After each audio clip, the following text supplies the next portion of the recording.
नमस्कार दोस्तों, जय हिंद, वंदे मातरम। स्वागत है आपका अपने न्यूज चैनल बीएमएम न्यूज में। देश दुनिया की तमाम बड़ी खबरों के साथ आइए जानते हैं इस वक्त की महत्वपूर्ण और ताजा सुर्खियां। फिर एक एक खबरें जानेंगे विस्तार से। तो बढ़ते हैं सुर्खियों की ओर। इसी बीच बड़ी खबर निकल कर आ चुकी है। अग्नि 6 मिसाइल के लिए हम पूरी तरह तैयार, बस केंद्र सरकार की हाँ का है इंतजार। जी हाँ दोस्तों, भारत के रक्षा अनुसंधान एवं विकास संगठन DRDO ने अगली पीढ़ी की बैलिस्टिक मिसाइल अग्नि 6 को लेकर अपनी तैयारियां पूरी कर ली हैं।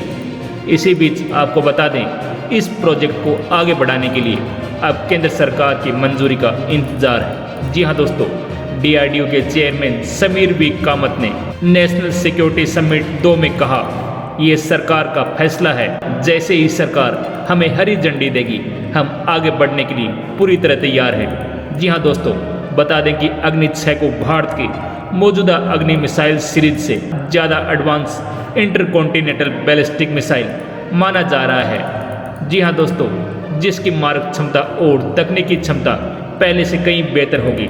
समिट के दौरान कामत ने बताया कि भारत का हाइपरसोनिक ग्लाइड मिसाइल प्रोग्राम काफ़ी आगे पहुंच चुका है और इसके शुरुआती परीक्षण जल्द किए जा सकते हैं। उन्होंने कहा कि भारत 2 तरह की हाइपरसोनिक मिसाइलों पर काम कर रहा है, हाइपरसोनिक ग्लाइड मिसाइल और हाइपरसोनिक क्रूज मिसाइल।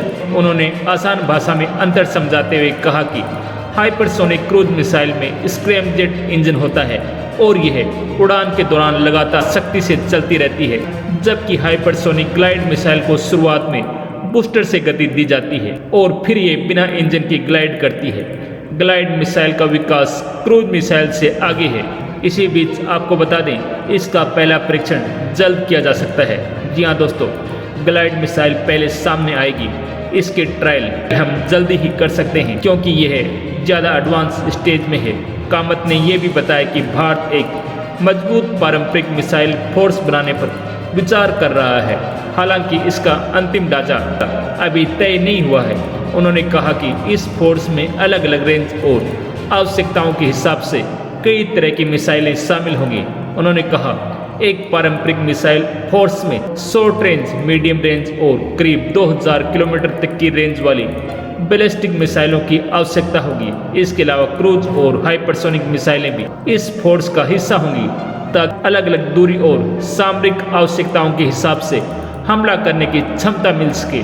मौजूदा तैयारियों पर बात करते हुए कामत ने कहा कि short range ballistic missile Pralay missile अब परीक्षण के अंतिम चरण में है और जल्द ही सेना में शामिल की जा सकती है। उन्होंने ये भी बताया कि भारत की कुछ रणनीतिक मिसाइलों को जरूरत के हिसाब से मीडियम और लंबी दूरी के टेक्निकल इस्तेमाल के लिए बदला जा सकता है। इससे पहले इसी समिट में रक्षा सचिव राजेश कुमार सिंह ने कहा था कि भारत एक मल्टीलेयर पारंपरिक मिसाइल फोर्स तैयार करने की दिशा में काम कर रहा है, जिसमें शॉर्ट, मीडियम और लॉन्ग रेंज की मिसाइलें शामिल होंगी। कुल मिलाकर कहा जा सकता है कि भारत अपनी मिसाइल क्षमताओं को तेजी से मजबूत करने की दिशा में आगे बढ़ रहा है। अग्नि 6 और हाइपरसोनिक मिसाइल जैसे प्रोजेक्ट भविष्य की रणनीतिक ताकत को नई ऊंचाई दे सकते हैं और भारत को अपने पड़ोसियों से 2 कदम आगे रख सकते हैं। चलिए बढ़ते हैं अगली बड़ी खबर की ओर। महंगाई का बड़ा झटका, LPG सिलेंडर के दाम 993 रुपये बढ़े। आम आदमी का बिगड़ेगा बजट। आम लोगों को और कारोबारियों को तगड़ा झटका लगा है। कॉमर्शियल LPG गैस सिलेंडर के दाम में एक झटके में 993 रुपये तक की भारी बढ़ोतरी कर दी गई है। इस बढ़ोतरी का सीधा असर होटल, रेस्टोरेंट, ढाबा और छोटे कारोबारियों पर पड़ेगा।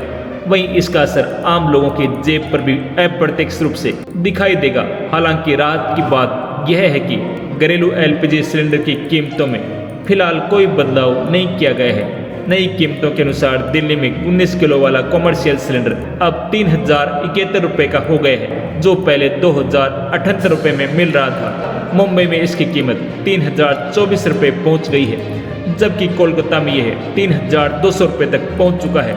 इसी तरह लखनऊ, पटना, जयपुर और चेन्नई जैसे शहरों में भी कीमतों में समान बढ़ोतरी देखने को मिली है।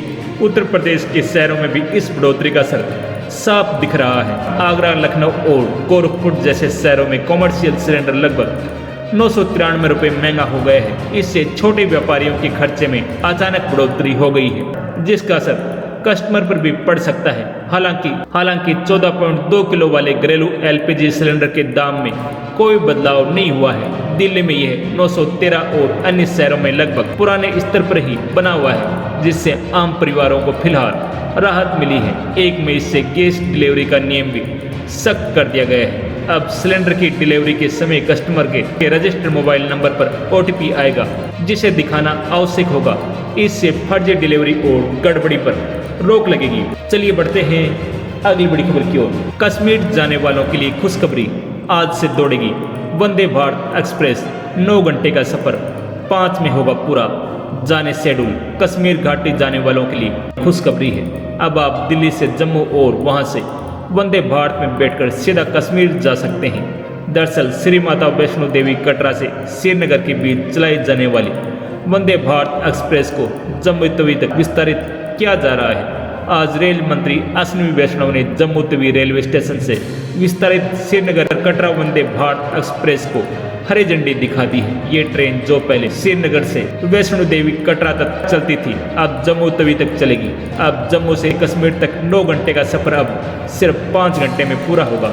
इस ट्रेन का आज औपचारिक उद्घाटन हुआ है। नियमित सेवाएं शुरू होंगी। इस रूट पर 2 ट्रेनें चलाई जाएंगी, जिससे अब वैष्णो देवी दर्शन करने वाले श्रद्धालुओं को कटरा स्टेशन पर बदलने का झंझट नहीं होगा। वे सीधे जम्मू तवी से वंदे भारत में बैठकर कटरा और आगे श्रीनगर तक पहुंच सकेंगे। जम्मू तवी से पहले वंदे भारत ट्रेन सुबह 6:20 पर चलेगी और दूसरी दोपहर 1 बजे चलेगी। श्रीनगर से सुबह 8 बजे और दोपहर 2 बजे ट्रेन जम्मू के लिए रवाना होगी। ये ट्रेन हफ्ते में 6 दिन चलेगी और 1 दिन मेंटेनेंस के लिए रुकेगी। ये केवल 2 स्टेशनों श्री माता वैष्णो देवी कटरा और बनिहाल में रुकेगी। कम स्टॉपेज के कारण यात्रा समय में काफी कम होगा। एसी चेयर कार का किराया 715 रुपये, एग्जीक्यूटिव चेयर कार में किराया 1515 रुपये तक होगा। चलिए बढ़ते हैं अगली बड़ी खबर की ओर। देश भर में मौसम ने अचानक तेवर बदल दिए हैं। कहीं धूल भरी आंधियां उठ रही हैं, तो कहीं बादलों की दस्तक के साथ बारिश राहत दे रही है। दिल्ली एनसीआर से लेकर उत्तर भारत के कई हिस्सों में गर्मी पर ब्रेक लगता दिख रहा है, जबकि राजस्थान, गुजरात और मध्य भारत में सूरज अब भी आग उगल रहा है। उत्तर दक्षिण भारत में प्री मानसून की बारिश ने माहौल को सुहावना बना दिया है। दिल्ली एनसीआर में आज दिन में हल्के बादल छाए रहने के साथ कुछ इलाकों में धूल भरी आंधी और हल्की बूंदाबांदी की संभावना है।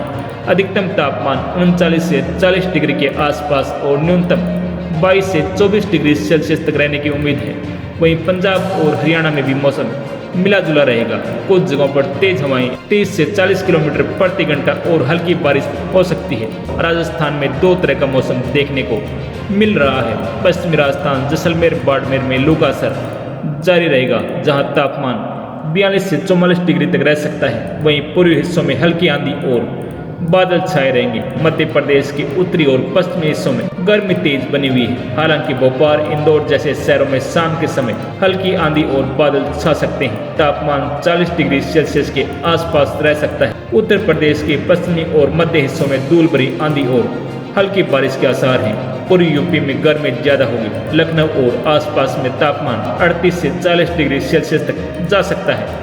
हिमाचल प्रदेश और उत्तराखंड के पहाड़ी इलाकों में मौसम इन दिनों काफी सुहावना बना हुआ। कई क्षेत्रों में बादलों की आवाजाही के बीच हल्के से मध्यम बारिश देखने को मिल सकती है। खासतौर पर शिमला, मनाली, नैनीताल, मसूरी जैसे इलाकों में ठंडी हवाएं चलने से तापमान सामान्य से 2 से 3 डिग्री तक नीचे रहने का अनुमान है।